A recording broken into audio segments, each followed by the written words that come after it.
Ladies and gentlemen, welcome back. My name is Ace and I got some more Guild Wars 2 commentary, showing you guys a world event, a dynamic world event, also known to be the Battle of Mount Maelstrom, which actually takes place within a volcano, and it is rather amazing how big this place is. This entire room is basically the dynamic event, which is kind of awesome.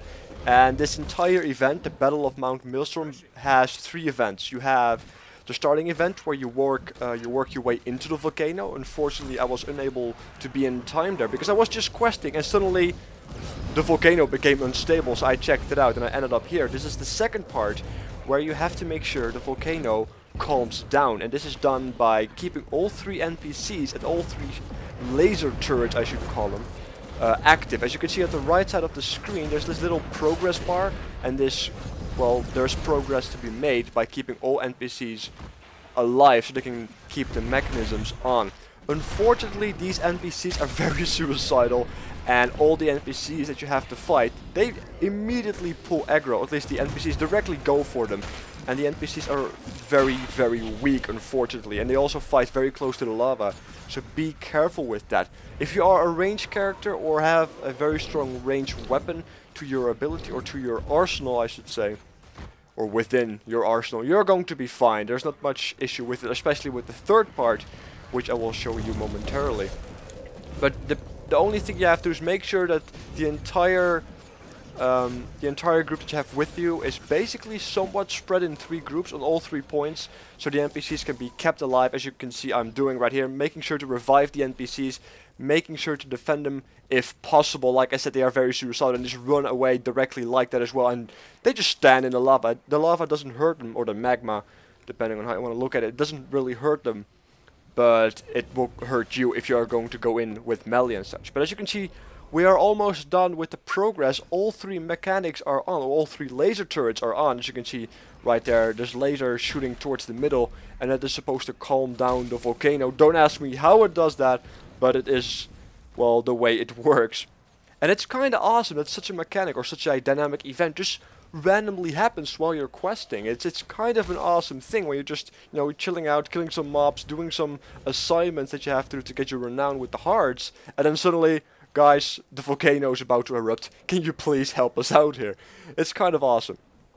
But I am still playing as a Norn Guardian, and it is pretty much my main. I'm using a staff and a greatsword, and I'm practically making sure that my combo fields are up, so my light combo fields are up, just to be sure that my team gets a little bit of a benefit depending on where I place them. I don't place them the best way possible, nor are my utility skills the best ones that I can have, because I'm constantly in combat and you can't switch utility skills in combat. But we are about to finish up, well, we just finished up the second part of this world event, and as you can see, suddenly everything starts shaking immensely. I freaked out because I figured my computer got bugged, at least my Guild Wars 2 got bugged for some reason. But after the second part, the last and third part spawns, and this is this giant mob. And you can directly tell that if you are going to be a melee character, you are going to be in a awkward position. So I'm just pulling out my staff, trying to see if I can hit him, but the world boss, or this event boss, which is a buffed up destroyer by the looks of it, basically does work its way to the people. But as you may have known, in the second part all three groups are divided, so it's sometimes a bit off to where he is going to jump to. And he hurts quite a bit, in fact. I think when he jumps up and jumps down, you want to get away from him.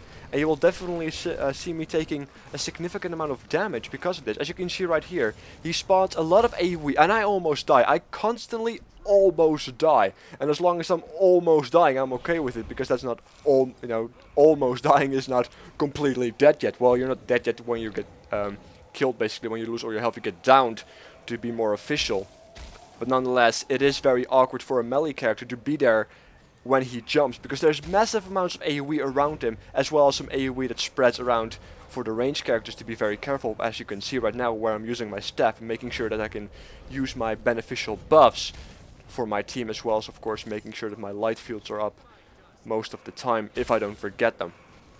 Now, it is a very interesting thing to see that these world bosses finally have added AoE around their actual position. Like these dragons that I fought in previous videos, they really don't have the AoE around their paws. I believe that is fixed now, so melee characters actually have to be a little bit more careful. But as you can see, if you just roll in and just roll out, the AoE doesn't last too long. And every single class in this game has a ranged attack. I just made sure, or I just didn't make the choice of using a scepter, which is the only guardian range attack that you can constantly use. I just made sure to use a staff because I like to support more. And come on, I have a badass greatsword. How can I not use it? So I'm trying to get some damage in, and like I stated, these are the things that I really live for in an MMO. Like just killing giant bosses, having some sweet mechanics. And just during questing, for example, just having a boss to fight. And this is just a boss that just happens during questing. And you don't have to go in here and do the dynamic event, but I do highly recommend it. Because it's nice XP, it's a lot of fun. And it does give you a bit of a experience within the Guild Wars 2 mechanics that you may require when you are actually going to fight proper bosses in PvE content. But he is down, and this is basically the reward that I got. There's also a chest. Every time you kill a world boss, there's always a chest, unless it's glitched out to my knowledge. And on the Shatterer, it actually glitched out.